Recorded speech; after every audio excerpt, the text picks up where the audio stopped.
खरंच छान मार्क्स पडलेत रे तुला। पण आता इथून पुढे पण ना असाच अभ्यास करायचा। हा हो टीचर, आता तुम्ही रोज येणार ना? नाही ना, अजून थोडे दिवस नाही येता येणार मला। आज मी फक्त तुम्हा सगळ्यांचा रिझल्ट बघायला आणि तुमचं अभिनंदन करायला आले होते। तुम्हा सगळ्यांचं अभिनंदन। आणि हा, तुमच्यासाठी ना एक गंमत आणली आहे मी।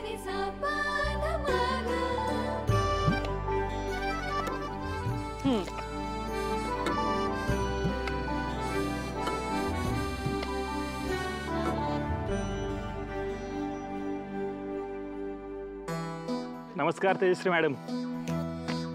व्यंकटेश सर, बोला की। चला चालत चालत बोलूया। चला रे।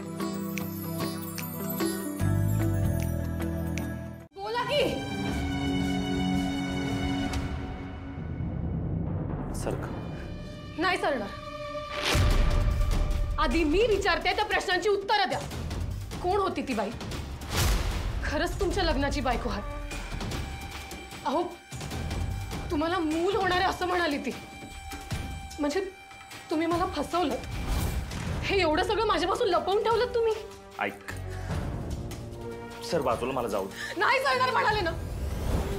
आधी मला खरं खरं काय ते सांगा। अहो, मी किती स्वप्न बघितली होती हो तुमच्याशी लग्न करायची। तुम्ही का वागलात असं माझ्याशी? का वागलात? का वागलात माझ्याशी? हो बाजूला। नाही सोडणार म्हणाले ना।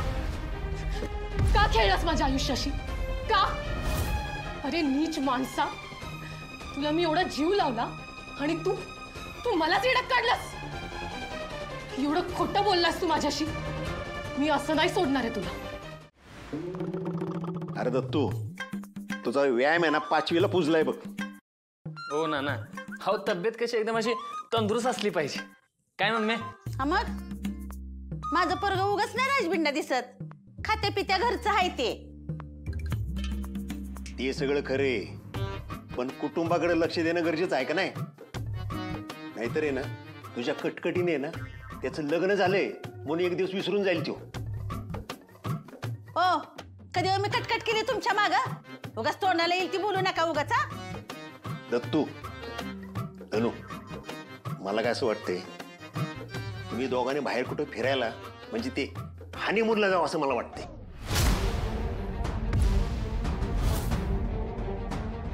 काय? त्यात काय झालं? अगं लग्न झालं की सगळे जोडवे जातात की। अगं धनु, अगं याच्याने एकमेकाचा स्वभाव कळतो, जाणून घेणं होतं, समजून घेणं होतंय ना। म्हणून आता तुम्ही दोघं काही ठरव ना। मी ठरवून टाकलं मग। हो ना ना। हो, यात लई खर्च होईल। आणि धनु आणि मी काय ओळखत नाही एकमेकांना। हवा आधीपासून ओळखतेच की। हा ना ना, मला लई काम आहेत।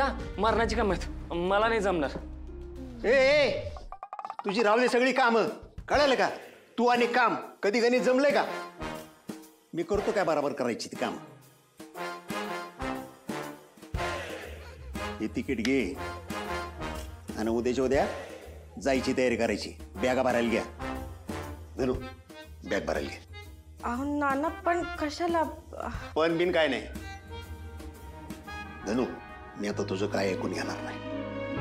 तू जेव्हा बोलत होतीस तेव्हा मी ऐकून घेतलं ना। आता माझं ऐकायचं। ओ, सगळं तुमच्याच मनाने ठरवायचं का? घरातली कामं धावं इतकी पडले ती, कोण सुद्धा कुठं जाणार नाही। हा,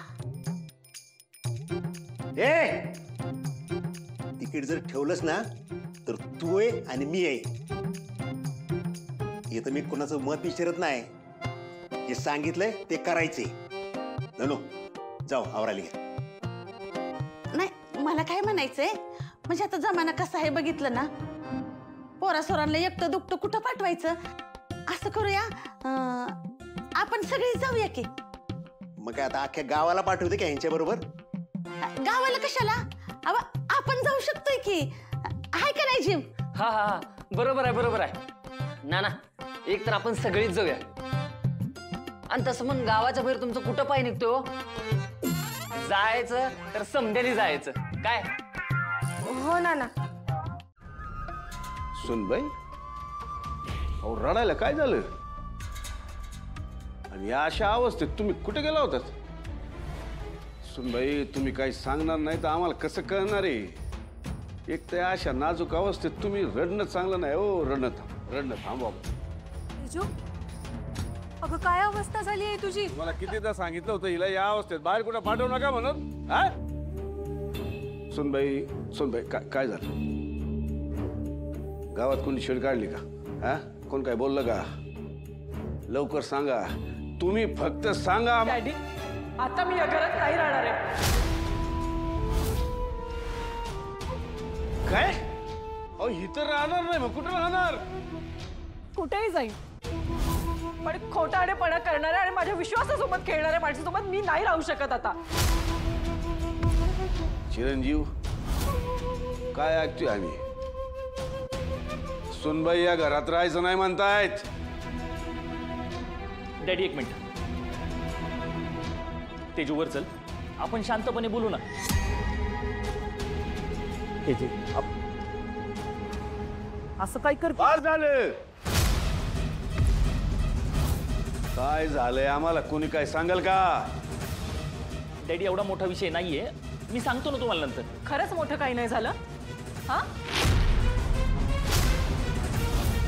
आज तुम्ही काही सांगणार नाहीयेत. आज जे सांगायचंय, जे बोलायचंय ते मी बोलणार आहे.